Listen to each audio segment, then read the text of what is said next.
So you may have seen him in other videos. I have not been the only person working on this land. I have with me my old high school friend, Aidan. He's up from New York, and we actually went to high school together about an hour north from here. We were on the varsity debate team together, so enough said.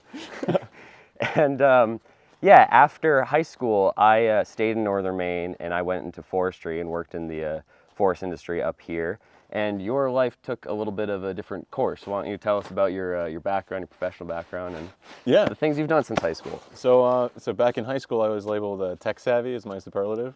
I forgot about that. So I ended up going to undergraduate for software engineering. Worked in the field for about 3-4 years. Got a little sick of working at the desk and switched into distilling. I was also a firefighter for a bit of time. Went to a fire academy, but mostly just volunteer for a couple of years. Really get a lot of enjoyment out of that. Used the saw a little bit there. Yeah, that's how you originally learned to, fell trees. Yeah. So they actually paid for some of my original chainsaw training about 1.5 years, 2 years ago. Mm-hmm. So I was pumped for that. Haven't really been able to use it because I don't have land. Sure. So that's been a big deal. So I jumped at the opportunity to be able to help you with yours. See an old friend, do some cool stuff, and absolutely flex the muscles a little bit. And we've had a lot of fun. Yes, no doubt. So let's start out just kind of talking about, the operation. This wasn't the first time touching a chainsaw, as you said, but it was definitely your biggest experience with a chainsaw. Without question, yeah. So why don't you talk about, how we started, and then, the difficulties you had, what you enjoyed, what you didn't like, just kind of how it went. Sure. So I have some experience with chainsaw, again, as mentioned, from the fire, and just general backyard stuff, helping with brush. I wasn't super familiar with the intricacies of how to operate it, especially maintenance. So there were a couple times when, mixing the fuel oil, I just always grabbed the pre-mixed fuel. Now I have a better sense of how that works.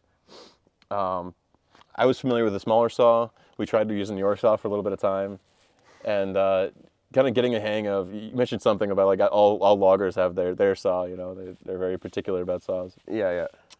So I did have some difficulty using your saw, though it was better for like longer cuts and bigger trees. I found that the weight would throw off especially my bore cut a little bit, as I wasn't used to holding it that high. So I would get an angle on the bore cut where it would come in not so level and then end up much higher than the notch. So that was unfortunate. Ended up just switching exclusively to this small saw. Mm-hmm. And that worked a little bit smoother for me, just in particular. There were a couple issues getting the saw stuck, though. That's one of the downfalls, pitfalls rather, of the smaller saws. It doesn't have the revs, so I would get it stuck quite often. That was super frustrating. Yeah, you could hear expletives shouted through the woods every once in a while. Hopefully, they're not in any of the videos. That's what editing is for. But so yeah, I got it stuck a few times. Actually, ended up breaking one of the bars, so we had to go and get one of those with a new chain and everything. So it was generally pretty good. I didn't have any apprehensions about using it, but definitely wasn't as skilled with repairs, and it's a learning curve. It is. I mean, even somebody who's been using chainsaws for years, just cutting firewood here and there. Even myself, that's pretty much been my harvest experience, is just smaller firewood harvest. But as soon as you start getting into a larger scale, actually, a legitimate operation, it's an entirely different ballgame. And so there's a pretty steep learning curve. You learn quickly. Yes. Yes. You only have to, damage your bar once. You're like, hey, I'm not going to do that again. Exactly. I was much more careful the third and fourth day. But it's a learning curve. Did you at any time feel in danger? No. Yeah. No, I was. That was one of my apprehensions about the first start of it. I was like, I figured my mom would be concerned, my friends would be concerned, like, proof of life, every day. But nothing we ever did was all that sketchy at all. As soon as I was a little bit out of my element, I would just call you over, and that went really smoothly. Yes. It's all just, taking the time, being careful, and seeing where the stress is, and relieving the stress wherever needed. Mm-hmm. A lot of the tools, like the peewee lever, was a huge help in unsticking trees, where you don't have to go underneath it or to the side of it and push down. You can just kind of roll it off. That was pretty neat to see. And nothing we ever did I felt really in danger whatsoever. Yeah, I mean, I definitely don't want to make light of the inherent risks with something like this. Yeah, chainsaws are incredibly dangerous. Mm-hmm. But I'm also a motorcyclist, and it's not that it's safe, but I think with an approach with a real mind towards safety and an understanding of the best practices for safety, and also the humility to always think about your mistakes after every turn with the motorcycle or every tree you cut with a chainsaw and say, what could I have done better? And just have mind towards continual improvement, and also having the humility to say when something is above your skill level. Yep. And you have a real control over your risk tolerance. Yep. You don't take any risks that are too risky. Yeah. Yeah, and that can keep you incredibly safe. I mean, and where I was working, the crowns were so thick that the trees just never had any real velocity to do anything. They're coming down at and they're just getting caught on all the little dead branches. Actually, I didn't tell you this. I had forgotten, but I did actually get injured today. Really? Yeah. I was flying my drone, and I tried to catch it, and I looked at the screen stupidly, and it kind of cheese grated my fingers because I hit the propeller. The drone got it. Okay. Yeah. And so the injury we had on this logging operation was with a remote control helicopter, which is hilarious. It's a very Zach injury to have. But yeah, no, it's I feel like we got the proper equipment, and we were very diligent about safety. We were always in communication with each other through radios. Yes, the radios were a big deal. We never had any hairy situations whatsoever. It was incredibly smooth that way. So I am wondering if the bore cut was part of that, part of why it was safer. Yes. Because yeah, in the previous, you don't really have like an exit plan if you have to immediately make that cut to the wedge or to the hinge. This really allowed for you to like look at it for a bit before you pull the trigger and set it correctly. And I felt more comfortable once I learned the bore to use that methodology. And there were so many points where you can pause and check and like look. Yeah. That I appreciated those. And there was one day we did have gusts of wind now and then. You didn't have to worry. And we were selecting out the rotten fir, so that in itself had an additional layer of risk. And sometimes it was more rotten than you thought. And so if you were coming in from the back with that traditional method, you just didn't really have a real gauge on how much structure there actually was. And it could have, done something at any point in time. So I think you're right about that. I think that's part of the reason I love the bore cut. So anything else you want to add about operations? It's definitely, it was remarkable how much smoother everything went with the saw once I got, 2-3 days in. I just really feel like I know the machine now. Like I can take it apart, put it back together, that I know how it works. And just the reps of using it got me really like the extension of the body kind of. One of the things I'm really grateful for this trip, and like beyond how much fun it was and seeing all the silvicultural stuff, which I'm sure we'll get into, was the familiarity that I've gained with using it. Yeah, no, and that's invaluable for sure. So this isn't exactly the first time you have heard about forestry, forest management. No. I may have mentioned it to you once or twice. Over the past of the few years. We have a group of friends, and I'm essentially the one who always just throws out tree analogies whenever we're having discussion, and they kind of get sick of it. So you have been exposed to that world through me, certainly, but in a very superficial way. So kind of talk about what your perceptions were of this world previous to doing this, and how that has changed. Yeah. Everyone has like the initial assumptions, like foresters come in and they clear cut land, and that's always like people don't like that for good reason. I don't know. I was always jealous, like when you went and you were talking about your forestry jobs. You're like out on the truck doing cool stuff outside all day, while I was like sitting at my desk, writing code for a website. And I was like, that's such a cool thing to be able to do. I love hiking. I've loved hiking for a long time. I've done that. Loved the outdoors, but never had the sort of connection to how a forest grows that this week has given me, and like learning about all the intricacies and the planning and the long term, and how you can take selective parts of the forest and do better for the forest and get a return. All that stuff I'm sure, again, we'll get into shortly. But I learned a lot,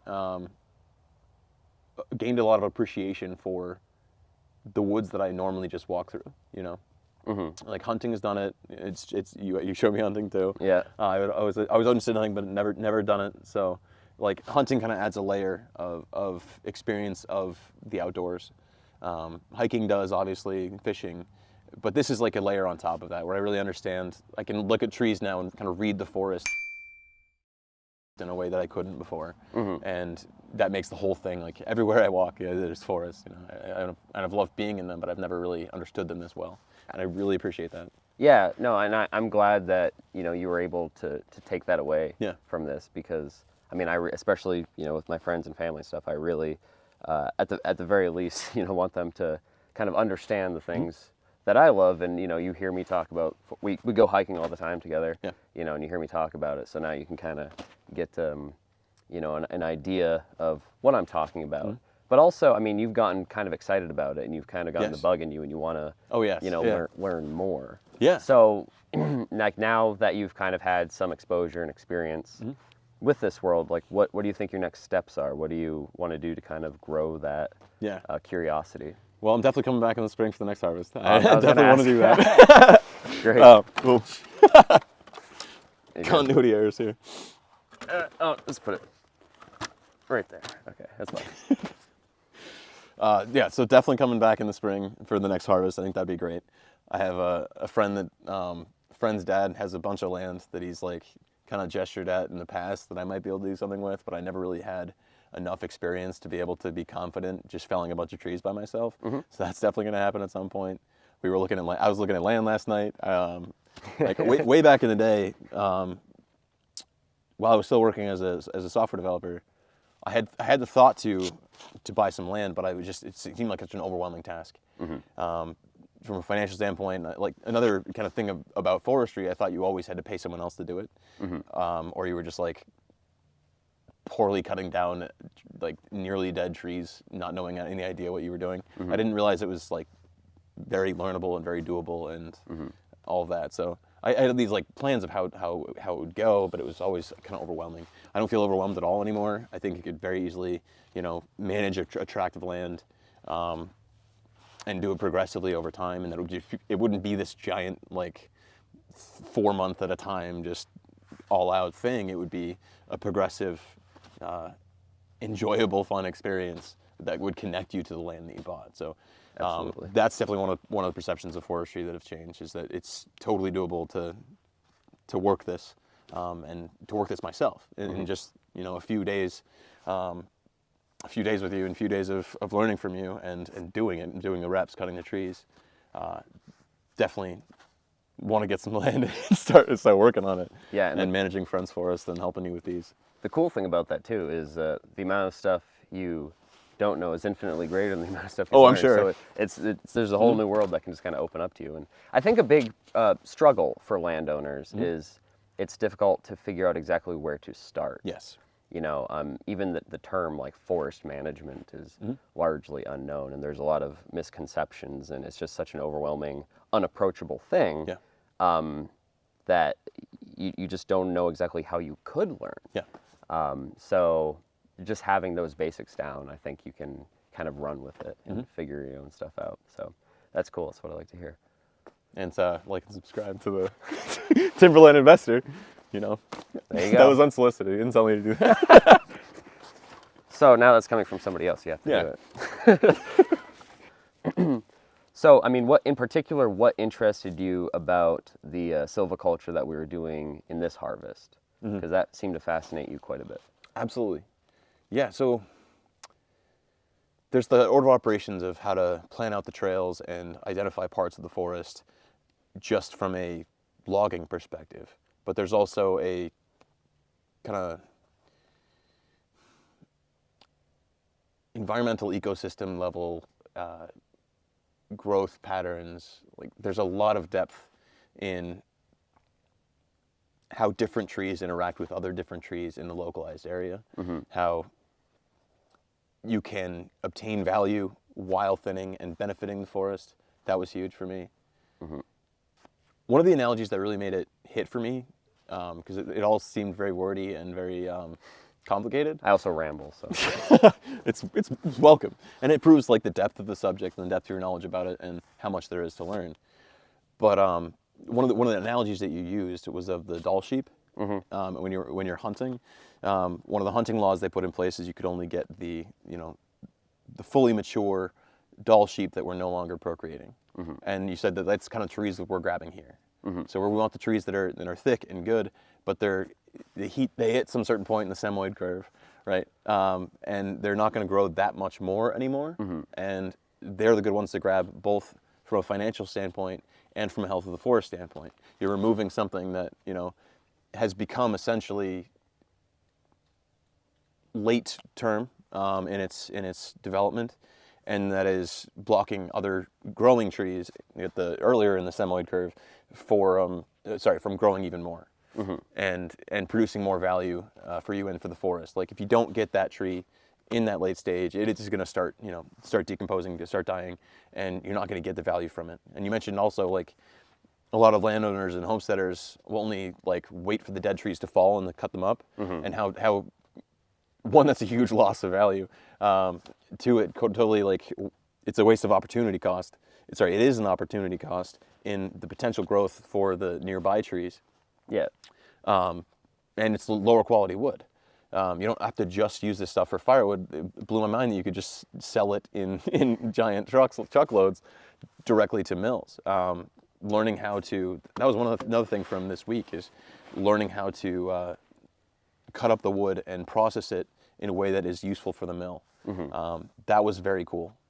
And that was another step that you mentioned as well that made it much more viable economically. You don't have to pay for someone to do all that for you. You can do that first step and skip sort of the middleman. So it's producing wood for you. Yeah, I got from doll sheep to that. Yeah, but no, yeah. I mean, and the point is, I mean, all we're really doing is chasing the natural dynamics of the forest. Yes. We're just kind of cutting the trees that are already on their way to mortality, either through overcompetition or just natural senescence. And by harvesting them before they actually fall over, we're not only obtaining economic value. I mean, I think I calculated that you could probably get the framing for 2 small to medium-sized homes for the wood that we're cutting. So we're able to get that. Those trees aren't just falling over and crushing, valuable regeneration. Can I interrupt you? Yeah. That was another really interesting misconception that I had about forestry before this trip, is that I thought every time you cut a forest, you were hurting it. Minus thinning, which might be, taking small stuff you don't get anything from. But we are getting very high quality wood at a late state of growth that is valuable and be able to sell, and we're not hurting the forest by doing it. That was a huge thing for me. Yeah. We're actually helping the forest. We're actually making it better. Yeah. And improving it over time, improving the health of it at a time, improving it as a financial asset as well. So it's there's a no lose in this. Yeah, and absolutely. It's also fun. Yeah. Yeah. No, I mean, even I came across areas where, one of my big things is I just like to promote the spruce, and I've showed you a couple of them. I was getting really excited about one, but the white spruce, where, you can see their crowns are recessed. They're still really trying to grow, but had it just been, released a little bit sooner, it, might be twice the size already. So there's already been opportunity costs that has been accumulated. So we're a little late in the harvest, and just the amount that you can benefit the forest by conducting an operation like this is huge. And it really, I was actually showing you some studies last night. I can't cite the figures, but it can be a pretty profound impact. Just getting the timing of that harvest right. So. Which makes it you always have something fun to do, something important to do. Yeah. Something that you were cooperating with your land to create. Yeah. It's an interaction. It brings you closer to something you value, not just economically, but you have a spiritual attachment to it because you spend so much time in it, and you see it grow as you've planned and as it goes, and all of that, connecting the financial to the spiritual to the just the enjoyment and the potential for creating, using that wood to create a lean-to or something like that, a camp location. Just all these things you can do with it while helping it, and the interactivity there, the connection there. That was the biggest thing about silviculture. That was one of the biggest takeaways from the week, was just how cool it could be and useful and neat, and how much there could be to do on your land, in a non-stressful way that wasn't like bringing in all this other people to do what you can't and feel bad about that. Like you learn, you interact, you grow, like, and the land grows with you, and that's so cool. And you know, you had said something there that is a really important point too, is that you can have fun with it. Yeah. Like that was your first thing. It's like, Yep. oh, you can get, you know, continuous cash flow. You're like, no, there's stuff to do. It's fun. And like that's really important to understand. Is I'm sure a lot of people have been watching these videos. I'm like, oh, that looks like a lot of work.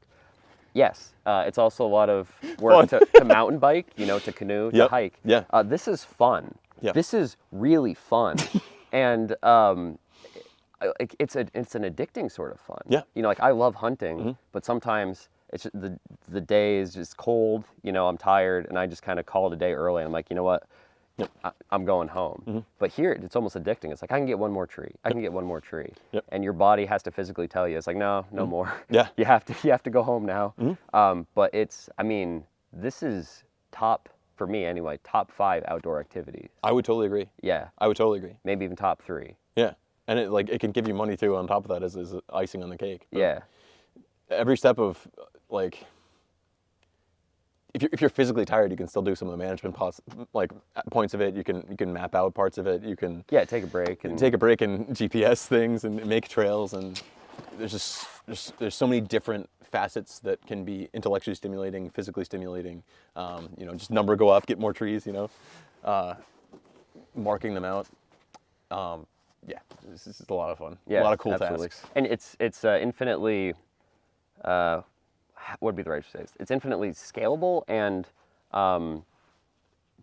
deductible. You can scale it either up or down in either direction, right? Yep. So if you had 2 acres behind your house, I mean, this is something too. Is you asked me like how many acres you cut, and I was like, you know, probably like just an acre and a half, but it's a lot of land, an acre and a half when you're actually out there cutting. It is. So it doesn't take much land. You can have, you know, 3 acres behind your house, and just throughout the course of a few years, just you know, every fall, you know, cut a few trees here and there, and have a little fun and have that continuous enjoyment while managing the land progressively. And getting all your firewood you need for the year. Exactly. you know, I think maybe selling some to a mill.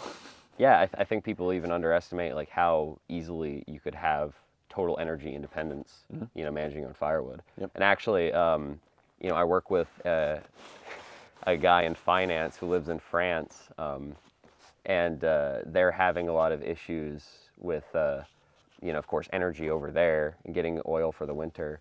And so he has been buying firewood. So, you know, even the wealthy class in Europe ultimately defaults to firewood when there's an energy crisis. So Yeah. if you're harvesting your own firewood, you're your own energy company, and there's something really cool about that as no well. question. Yeah. Yep. And of course, there's nothing better than wood heat. No. So I have one more question for you. Okay. Obviously, we enjoy this, and we've had a lot of fun. Would you want to do this full time? That's an interesting question. It is. Is this a job offer? No. Okay. I saw your cuts. I'm good with temp work. What I want to do is full time. It's hard to see what full time would mean. Expound. One of the cool things about all of this is that you can put in as much time and effort into it as you want to, or it can be a hobby thing, depending on the size of your plots and what all you want to be doing with it. I don't see myself going totally full time into it, just because there's so many options of it doing it as like repeatedly as a hobby throughout the year. So full time is in like, you know, 9 to 5 every day. Probably not. Wouldn't it be tiring as hell? You know, this has been a big week. Yeah. I'm not positive I'd like want that all the time. Knowing that I could switch between tasks and do some of the management side of things, some scouting if I was buying more land. I could see that potentially, but the way it just works in so well to a hobby or an intensive hobby or a part-time project or an investment thing, I could see myself growing into full-time, but it might not even be necessary unless I was owning like a huge tract of land, you know, or multiple tracts of land. So that's an interesting question. I didn't expect that one. Yeah, no, and like the reason I ask is it's a very, you know, I'm very interested by labor in general, and you know, I do want to preface this by saying that, you know, a full-time logger, there definitely are chainsaw crews still around. Yeah. But there's also people who work on, those machines I was showing Yeah. you. Yeah. And that's still hard work. Oh, you yeah, know? I'm sure. Very, very much so. So kind of the same principle applies. Mm-hmm. No, the reason I ask is because it's kind of this weird paradox where this is very fun. Yes. And you do it, like we've been going hard for the last few days, and you just can't get enough. And you're like, I need to buy my land now. But like up here, we talk about how there's not enough people in the industry, and it's a dying industry, Okay. and like we can't get people into it, and it's so I was showing you some of those smaller machines last night, and like one of the reasons why that's not necessarily viable, or at least one of the Yeah. profit reasons, is because there is not enough people. Like they don't have the production necessary to leverage the few amount of people we have in this area the most. Yeah. And it's not just logging, it's a very nationwide problem in a lot of industries, in particular rural areas. Like a lot of rural areas are declining. And it's just kind of an interesting question. It's like, how can you not get people that want to do these things? Yeah. And I mean, I think you touched on it a little bit there, is it's really hard. Yeah. And as soon as you start doing something full time, you might want it, like if there were 3 months at a time where you could just go and do this, Yes. I could see you doing that, No question. yeah, no question. No question. Right? Yeah. And so that's a fascinating thing for me. Yeah. It reminds me, there's this book that I actually picked up in a thrift store like 10 years ago, and I think it's like one of the best business books available. It's called World Class Manufacturing. It kind of comes from the line of like Japanese manufacturing thought from Taiichi Ohno. And he has this concept that he calls the super machine cycle, talking specifically about machines.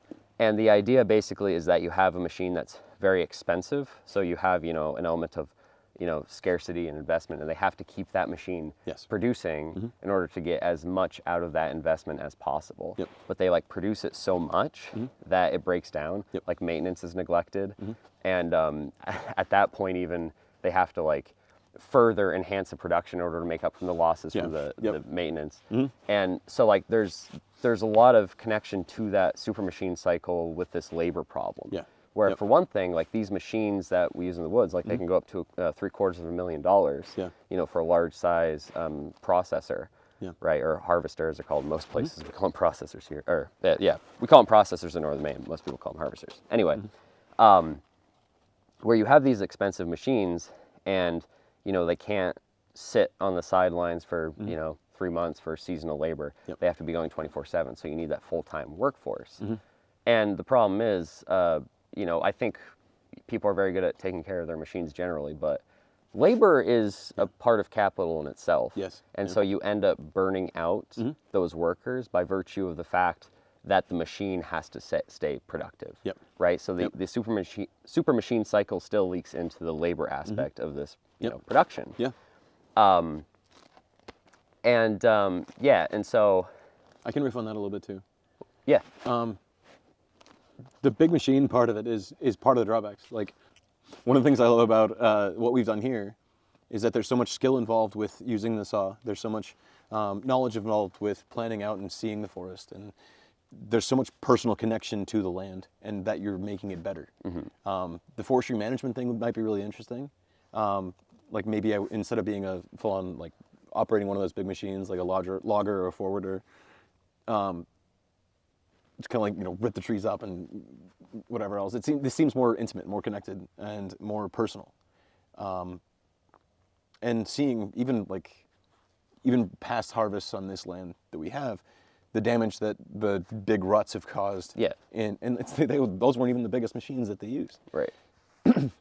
So that change of mindset that you have and that you've taught, and that silviculture to me represents. I mean, silviculture is a general study, right? It's not just related to what you do. But the idea that you could work it, like log it, and make it better in the process is very appealing. If you're using these giant machines and like cutting up parts of the forest and making obvious they look like scars or gashes, when you look at it from the GPS. And it sounds very like crunchy or No. environmentalist or whatever, but it's I don't want to scar the forest. I want to help it grow, and interact with it. I want to experience it. I want to be there, and I want to be learning skills while I do it and practicing skills. And I'm not saying it's not a skill to operate a machine, but there's something more intimate about crouching down right next to the tree and like using just a saw. Yeah. That I really like. Well, yeah, and that's a great couple points, and there's like a few things I want to say about two of those points.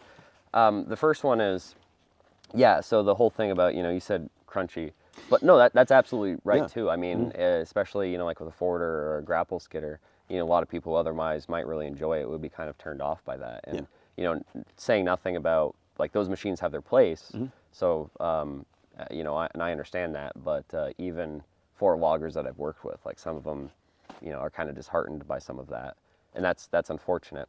But I think there's another really hard job that does have seasonality aspects to it that does tend to attract people because of that, crunchy factor, to use your vernacular, and that's tree planting. Yeah. So up here, a lot of the tree planting, pretty much all of it is done with migrant labor, but out west and in Canada, they're more like seasonal workers that like to travel. It's a job you can get out west. Okay. And noted. I shouldn't have told you that. I like it out west.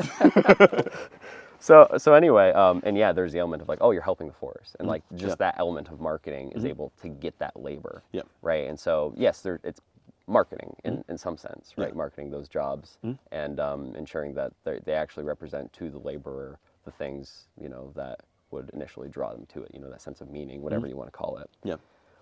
But no, the other thing you said that I wanted to touch on is you had mentioned something about skill. And actually that's another kind of piece of the super machine cycle as it pertains to labor.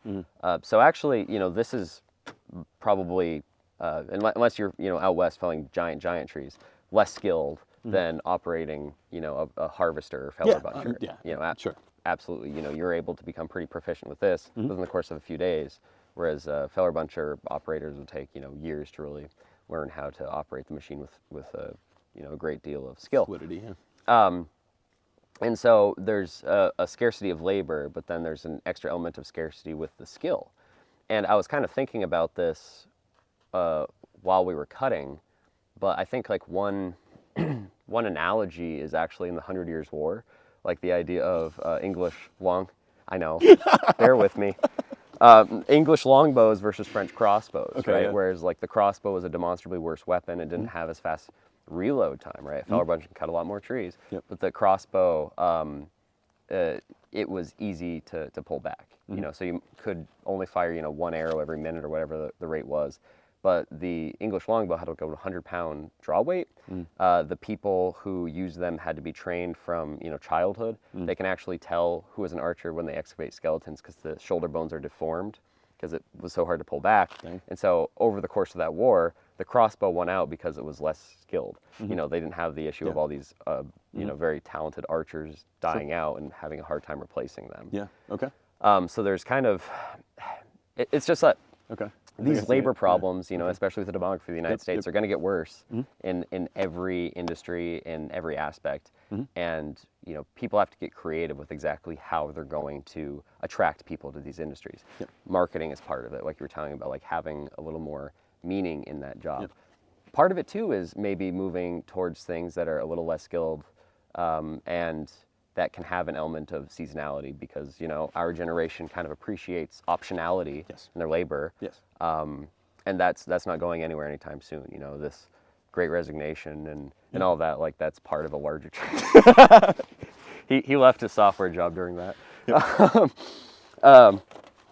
So there's just so much more to life than just one job, one day. No, I mean, agreed. And repeat. that's like a cultural change that's sticking with us. And that's what a lot of people don't understand. It's like these things aren't going anywhere anytime soon. It wasn't the pandemic.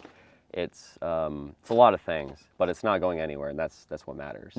So that's interesting, and I think that's going to be an increasingly important topic within the forestry community over the next decade. So just kind of wanted to touch upon that. Thank you. Yeah, this has been incredible. I've learned a lot about how all this can work, and that I can and will apply in my future future investments and future investment strategies and future hobbies. I'll be able to take this with me for a long time, and it's been awesome. I did not think at the start of this that I'd be able to like that I'd be able to cut down like $600 of wood a day, and in an acre and a half, without hurting and with helping the land, helping the forest get better. I feel like I got a lot of trees cut. You know, we're sitting on some of them, and the ability to be productive as capable and comfortable, not like proficient, but like able to do what I've been able to do as relatively intermediate with a chainsaw and with a lot of this stuff. To be able to produce like $600, $800 worth of wood, you know, that I can sell to a mill in 1 week. Sorry, in any given day in an acre and a half is absurd. Like I had no idea. And you'd get a lot better. Oh, you know? absolutely. Like we're kind of hitting the hockey stick level in skill, Yes. both of us, where we're getting proficient with this particular system. And so it's a shame you have to leave now in a sense, because now we're really hitting those. Damn it! I should have paid you when you were good. You said it, not me. But yeah, I mean, I could imagine just getting even more proficient at this, and even more productive. Like that you could cut $1,000 of wood a day, and not harm the forest as a single man. On 2 acres is absurd, while helping the land is absurd. It's all very feasible to own land, to manage it yourself, to do it even as a hobby. Like all of this stuff is very possible, and I didn't think it was before. And that's what stopped me in the past from buying land and from trying to do things with it. Is it just seems so unapproachable, and it certainly seems approachable now. That's great. And incredibly endearing, incredibly exciting. Like, yeah. So that's like it's a lot to take away. Is that all of this type of thing is not only feasible but desirable and fun, very fun, and it connects you with every other outdoor activity you already do in a really interesting way. Absolutely. So probably more than anything else, because it is attaching to the entire system of a forest. The environment and the interactions and all of it. Yeah. Well, great. I'm really happy you had fun, and it was awesome. Yeah, it was awesome. Yeah. So, like you said, you'll have to come back in the spring. Without question. And then when you buy your land, I'll come and help you. Yeah. Hey, that's a promise. Yeah, it's a soft commitment. Okay, all right. I can take that. for now. All right. Well, that's all for now. We got some stuff to clean up before we head home for the night. So we'll see you guys later, and maybe he'll see you next year. Later. Cheers. Okay, that's good. Cheers. Yeah.